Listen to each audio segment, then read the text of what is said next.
Luka misses 60 games. This team is in the lottery. I get drafting that, but number one overall. But in the picture of what I'm saying is that the way Luka plays, it's reminiscent of James Harden, where he's literally asked to do everything. This is not reminiscent of James It Harden. is. If anything, it's reminiscent of LeBron, not James. No, because LeBron, at this part of his career, was a two-way destroyer.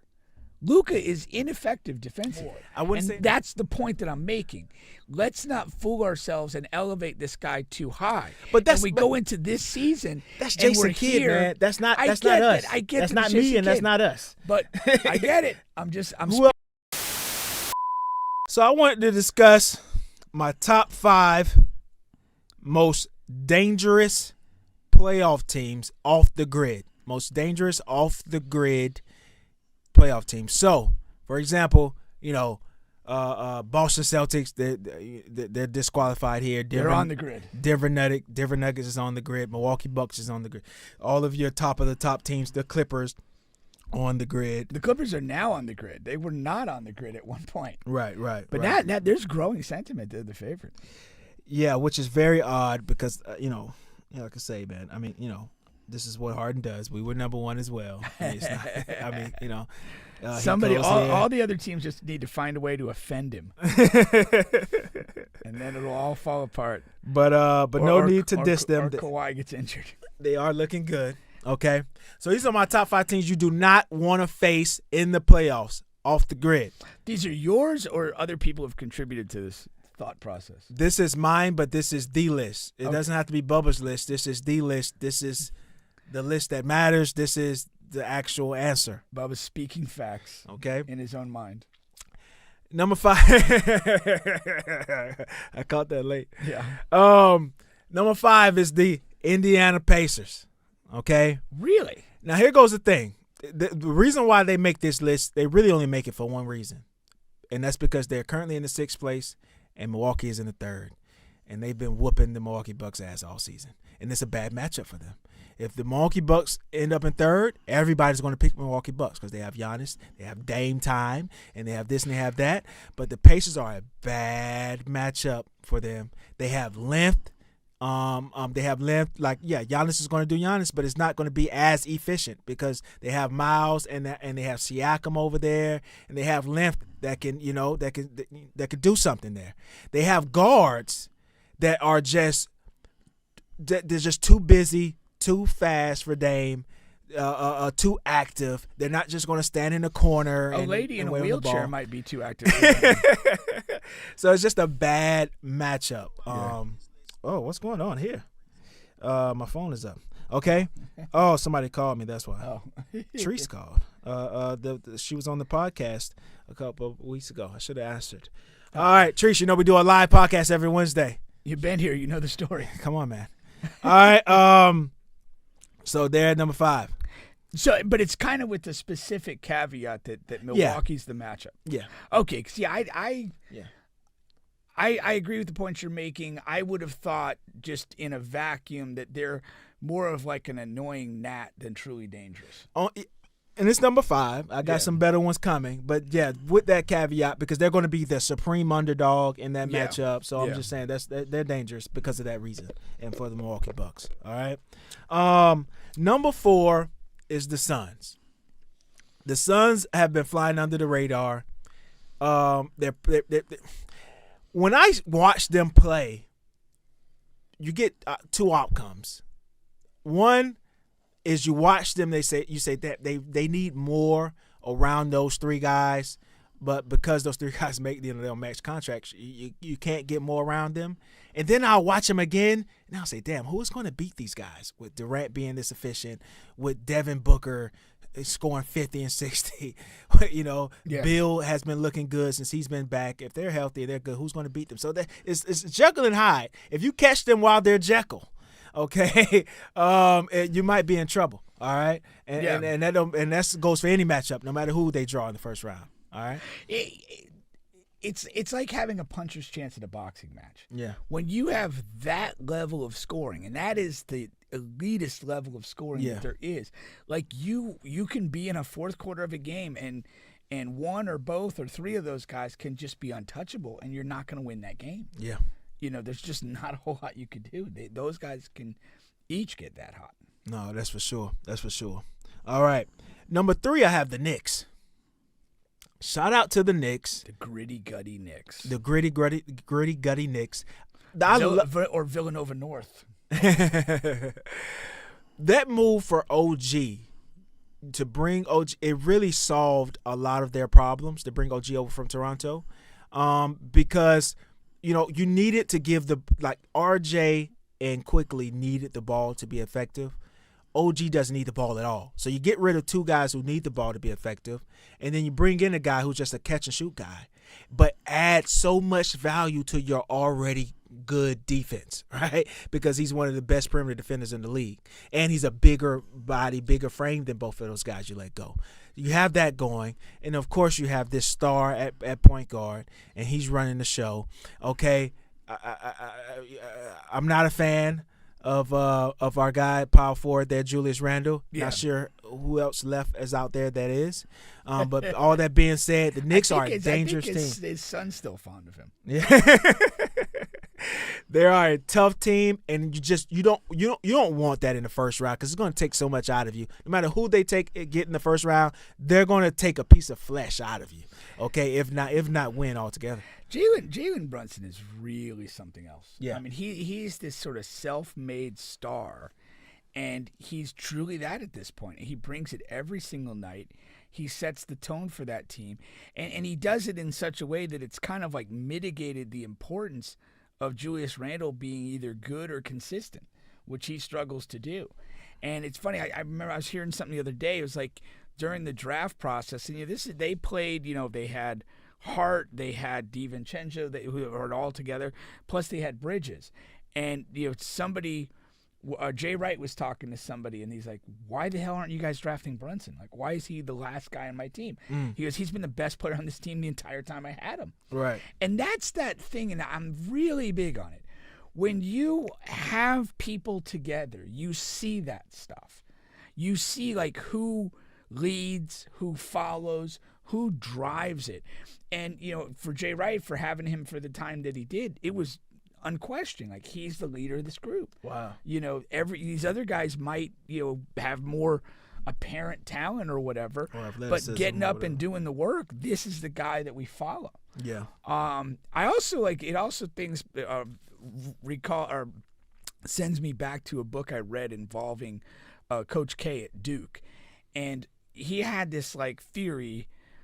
And every year you have a team, and like what as a coach you're trying to find what he called the heart of your team, and that's usually a player. And Coach K was like, it may not even be your best basketball player, but it's the person who puts the most heart into it that the other guys are going to follow, even if they have more talent, because that the heart of your team is the natural leader of your team. Exactly. His efforts, his purpose, they all come through day to day, and that can drag the rest of the group with him. And I think that Jalen Brunson is the NBA personification of that, because he's not the most talented guy in the NBA. He's probably not close to that. Right. But there's a substance to his game, to his character, to his day in, day out competition that pulls any team that he's with forward. And it happened in college. I'm sure it probably happened in high school as well. And we're seeing that in the NBA. The Knicks are no longer a joke. They're, for the first time since like Pat Riley or Van Gundy were there, they're like a team of substance. Yeah. Even when they had the year with like Carmelo Anthony and J.R. Smith, and they had a bit of success, I think they might have won 50 games, they flamed out in the playoffs, and the team just felt soft. They were talented, but they didn't feel like a team of substance. This iteration of the Knicks feels different. And I agree with you on that one. Yeah. They are a Julius Randle replacement away from being serious contenders. Yeah. But first round, you still don't want to see them. All right. Number 2, and again, this is my top 5 off-the-grid teams that you do not want to face in the playoffs. All right. Number 2, I have Dallas Mavericks. All right. What are they seated right now? Dallas is what? Off the top of my head, I want to say 5th, but I'm going to tell you right now. Okay, and the reason why I have the Dallas Mavericks is simple. it's Luka and it's Kyrie. All right, and Dallas right now is no, they're eighth. They're eighth. All right, they're eighth. Oof. Yeah. But they're only one game away from being. They're a game and a half away from being sixth. Okay, from being fifth actually. Those teams are from five to 8. Only one game and a half separates them. Throw a blanket from. Yeah, but man, when I watched them, like last night, I watched that whole game, and it was a Kyrie special against Brooklyn, and Kyrie went off, but Luka had like 19 rebounds or something crazy, and Luka, to me, I mean, you're not the biggest fan of it watching his game, but it's clear to me he's the best offensive weapon in the league, and what he could do to control a game is just it's outrageous how he could just control the entire game. It's like he has this controller and this and that. But they have a lot of weaknesses on that team. Not a lot outside of him and Kyrie. And Kyrie has been hurt quite a bit this season, but he's back now. But with Kyrie, with Luka, it's just not a team you want to see in that first round, man. Anything goes. Yeah, I'm officially going to be on the I don't like Luka bandwagon. Yeah, I respect that he's a significant player, but I feel it was a bit of a controversy this week where Jason Kidd came out and said that he's basically on the highest level of this. Yeah, he's saying he's on Jordan. And all that. I cry foul on that. I think he's a lot closer to James Harden than he is LeBron or Michael. And I think he's superior to Harden. He's a one side of the ball guy. He plays basketball exclusively his way, which is great. I'm not going to say he's not great, but there's a reason that they didn't make the playoffs last year. There's a reason they're sitting in the back half of the West now with a guy that people are saying belongs with the absolute greats of the greats. Yeah, but that's a roster construction problem, not a Luka problem. It's also because number one, he also like Kyrie's been out most of the year. But what is the roster construction around him? Kyrie's been out most of the year. I understand he's out. If Kyrie plays, like I said, like if you look at their schedule and the games that they played, right? They've won a lot more games than they lost with Kyrie in the lineup. With Kyrie. Better team with Kyrie. They should be. And that's why I'm saying that they're a dangerous team. And because it's already a weak roster because of the mistakes that Mark Cuban and the front office have made. They made the Jalen Brunson mistake. They've made the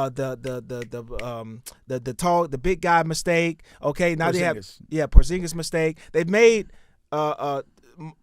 just tons of mistakes after mistakes. They haven't did anything positive. No, I accept that they are a dangerous playoff team. Luka misses 60 games. This team is in the lottery. I get drafting that, but number one overall. But in the picture of what I'm saying is that the way Luka plays, it's reminiscent of James Harden, where he's literally asked to do everything. This is not reminiscent of James It Harden. is. If anything, it's reminiscent of LeBron. Not James. No, because LeBron at this part of his career was a two-way destroyer. Luka is ineffective defensively. I wouldn't say ineffective. He's gotten a lot better on that end. If you look at his defensive metrics, it has really, really improved vastly over last year to this year. That's number one. He's a 1,000 times better rebounder than James Harden has ever dreamed of being. Okay, so I don't think it's reminiscent of Harden just because. I'll concede he's better than Harden. I'm not saying he's worse than Harden, but I'm saying he's closer to what Harden is than he is to what LeBron James or Michael Jordan were. And he's just dragged his team to the Western Conference Finals. He's done things. He's done one thing. That accomplishment. What else do you have? That singular accomplishment. He's just entering his prime. Hey, history will bear me out. I'm comfortable with that. What? I mean, LeBron had the early finals run, right? Yeah. But outside of that, I mean, he had the in the early Cleveland years, the one finals run. No, then he lost to the Magic to go to the finals. Yeah, and then the Celtics boxed him out a time or two. Yeah. So But he's not. Yeah, he's not But, LeBron because LeBron was a superior defensive player. that's what I'm saying. Like Yeah. when you're talking, But that's the Jason Kidd comment. I'm not right, tackling it's that. But I'm it's not the tackling same. that. He has the same critique that goes against Steph, that goes against Harden and those guys, and that as great as you are, you're really great on one side of the ball. And when we talk about some of the absolute upper tier guys, Yeah. they did more. And that's the point that I'm making. Let's not fool ourselves and elevate this guy too high. But that's- and we but- go into this season. That's and Jason we're Kidd, here. man. That's not I us. get that. I get that's that not it's me, Jason and that's Kidd. not us. But I get it. I'm Who speaking, else is saying I'm that? speaking to Jason Kidd. Well, speak to Jason. But you're speaking to me now, and I'm not saying he's Jordan. I'm Okay. not saying he's All right, LeBron. good. I'm glad we're on the mad same for. page. I'm upset for 10 seconds. I even talked about Jordan in the finals and LeBron, and because you got me mixed up, and I'm I got definitely you mixed up. I'm 1,000% not comparing Luka Doncic to LeBron James or Michael Jordan. Yeah.